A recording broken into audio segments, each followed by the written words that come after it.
எனக்கு பிடிக்கும் நான் சொல்றேன். அத்தனை பேருமே நீங்க எல்லாரும் சேர்ந்து ஜாலியா கை தட்டலாம். நம்ம அம்மாவுக்காக தெய்வங்கள் நேரடியாக வர முடியாது என்ற காரணத்தினால்தான் கடவுள் பெண்ணை படைத்திருக்கிறான். அந்த பெண்ணை படைத்த கடவுள் தான் அவருக்கு தாய்மையை கொடுத்திருக்கின்றான். அந்த தாய்மையை கொடுத்து கடவுள் தான் இப்பொழுது என்னை பாடச் சொல்லி இருக்கிறான். பெண்களுக்காக நம்மை பெற்றெடுத்த தாய்க்காக. என்னை பெற்ற அம்மா ஒரு ஏழை குடும்பத்தில் எனக்கு பிறந்தோம், விவசாய குடும்பம். என்னை பெற்ற அம்மா ரொம்ப வறுமையில் வாடுற அம்மா தான். என்னை போல தான் எல்லாரும் இருந்து ஆரம்பத்திலிருந்து வந்திருப்பாங்க. எல்லாம் எளிய குடும்பத்திலிருந்து வந்தவங்க தானே எல்லாருமே. அதனால அந்த பாட்டை பாடினா நான் எங்கள் அம்மாவுக்காக நம்ம அம்மாவுக்காக எழுதின பாட்டு. இந்த பாடலை எழுதி முடிக்கிறப்ப நானே கண்கலங்கி பேனாவை தூக்கி போட்டு ஓடிட்டேன். அந்த பாடலை இப்பொழுது உங்களுக்காக. ஒரு சாவயத்துக்குள்ள 10 மாசம் சுமந்தவளே, குரங்க மறந்தவளே, உதிரம் உதிர்ந்தவளே, உன்னை போல சாமி இந்த உலகில் யாரா? சொல்ல போன தெய்வம் நெஞ்சுக்குள்ளானம்மா. உன்னை போல சாமி இந்த உலகில் யாரம்மா? சொல்ல போன தெய்வம் நெஞ்சுக்குள்ளானம்மா.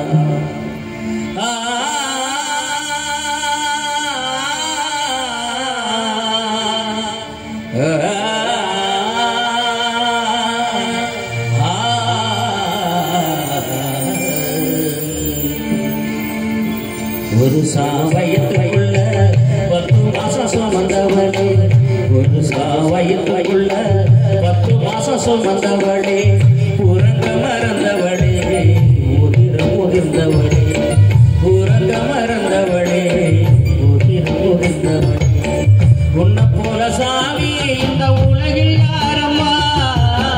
சொல்ல போன தெய்வம் நெஞ்சுக்குள் தானம்மா.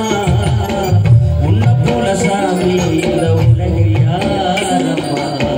சொல்ல போன தெய்வம் நெஞ்சுக்குள் தானம்மா.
படிக்கும் காலேஜ் வாசலுக்கு என்ன பார்க்க நீ வந்து அம்மா வேற காரியம் சொல்ல சொன்னியே. என்ன பெத்த அம்மா வேற காரியம் சொல்ல சொன்னியே.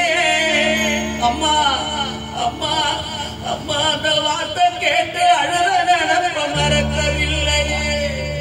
என்ன பெத்த அம்மா வேலைக்காரி என்று சொல்ல சொன்னியே.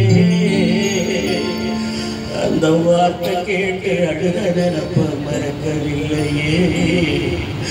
அந்த வார்த்தை கேட்டு அழுத நினைப்ப மறக்கவில்லையே. ஒன்று போல